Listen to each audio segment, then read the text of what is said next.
I'm speaking today with Arup Mukhopadhyay, who is the head of consumer banking at Abu Dhabi Commercial Bank in Abu Dhabi. So thank you, Arup, for speaking to us today. It's great to have you here. Okay, tell us a little bit about, I guess, the competitive space in Abu Dhabi for consumer banking, and especially, I guess, now things have changed somewhat. You've picked up the RBS assets in Abu Dhabi. So maybe can you tell me a little bit about the competitive space and how that's changed now for you? Actually, the country is UAE. It's a federation of a few emirates, of which Abu Dhabi is the wealthy one with the oil reserves, and Dubai is perhaps the more famous commercial emirate amongst the 7 that make up the country. It's always been it's a small market with high per capita income, but it's extremely competitive, and hence retail market shares are quite fragmented. And the reason why it's highly competitive is that it's one of the few markets where the cost of funds is linked to the dollar with a slight spread, because the currency has been pegged to the dollar for the last 26 years or so, and the pricing is emerging market pricing, so there is enough headroom for retail banks to break even quickly. So there are lots of retail banks. There are in fact 50 licensed banks in the country. In a small market. In a very small market of 5 million population. But the banking sector has been competitive but profitable till about 2009, where the economy hit a downturn, essentially driven by a significant implosion of the real estate industry. So 2009, 2010 has been tough. I think looking at it from an overall banking perspective, if I've got my numbers right, I think bank assets grew at a compounded annual growth rate of close to 40% between 2002 and 2008.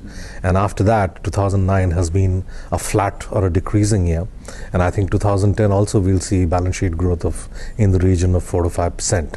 What about the NPLs on that side? Because yes, you not only have the situation, I guess, of the turmoil there, but you also have, I suppose, bringing on RBS assets, which the fate of RBS has been sort of in question for a while, and it would be a bit distressed. Okay. When we purchased the RBS assets, we in fact signed the deal in June, and it got legally transferred in October.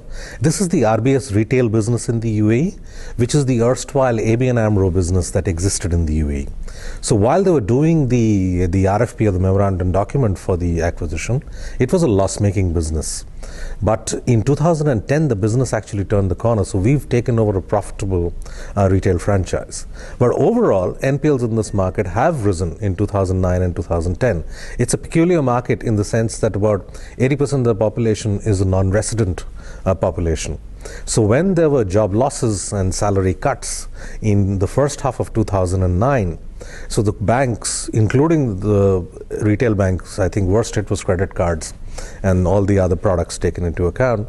So over 2009 and 2010, there has been a significant rise in NPLs in the entire banking sector. But ADCB, I think, has been a sustainable and prudent player. So even in the worst of times, our net credit loss as a percentage of our asset book was under 4%. That was last year, but now we've significantly improved it. So 2009 we had a 4%, we brought it down to 3.7 last year, and 2011 looks to be significantly better because all the delinquency trends are showing positive, except in mortgages, which I think will continue over the next few years. So the NPL has been growing faster than the asset overall? I mean, on a percentage basis? On a percentage basis in 2009, definitely. Not true till 2008. 2009, 2010 growth in NPLs were higher than the asset growth, for sure. And for the RBS franchise, I guess, how many clients did that bring in for you? That brought us about slightly under 250,000 customers. And essentially, they had 2 strong businesses. One was the credit cards business. So by virtue of this acquisition, we jumped from a 7% share of spend to about a 12% share of spend in the market, and brings us to about the number 3, number 4 player in the market in credit cards. The erstwhile ABN AMRO also had a good Van Gogh business, which was the mass affluent business, or the RBS preferred banking subsequently. So essentially, we brought the assets that we purchased, add 2 key lines of business, which are our focus areas of growth. And that is where the match was, or the strategic fit, which is why we made the acquisition. You've done quite a lot of work on credit card behavior analytics. So can you maybe tell us what sort of breakthroughs you've had there and what that's been able to help you out in? I think that's been one of our key successes. And going by Visa and MasterCard data, in a declining market in 2009 and 2010, we are perhaps the only card franchise which grew its spend.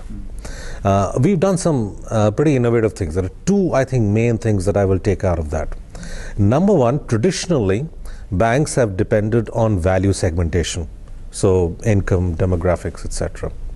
What we did is we've done some piece of work where we've juxtaposed transaction, so behavioral segmentation. You see, the mass of data that you have through your credit card transaction is a reflection of the psychographic segmentation of the customer. So we've been able to dovetail the value segmentation along with the micro segmentation and create and identify and then act on homogeneous clusters of customers. The other part, and we applied to the credit card piece, is that we have used this data to customize both the positioning as well as the offers to homogeneous customer segments, and that has helped us take the portfolio behavior in the desired direction. So be it time to first transaction, be it growth in spend, be it reviving dormant customers, be it growing high value customers with customized offers, we've seen a lot of I think traction in that area on our credit card portfolio. And you've also been targeting merchants, I guess. Where has the sort of value been added in there, and how has that sort of brought in extra revenue for you guys? In fact, that I would say we've done something quite creditable in that, because we're not an acquiring business. There are only 3 acquirers in the country, and it's an oligopoly, and we've not got into that segment. But we also have a bank-wide loyalty program called Touchpoints. And through the help of that, we actually do not have a credit card only loyalty system. We've always believed that we need a 360-degree view of the customer. So taking a holistic view of the customer, our loyalty program actually rewards the customer not only on credit card behavior, but on his banking behavior, building balance, transaction behavior, everything, his entire relationship with the bank.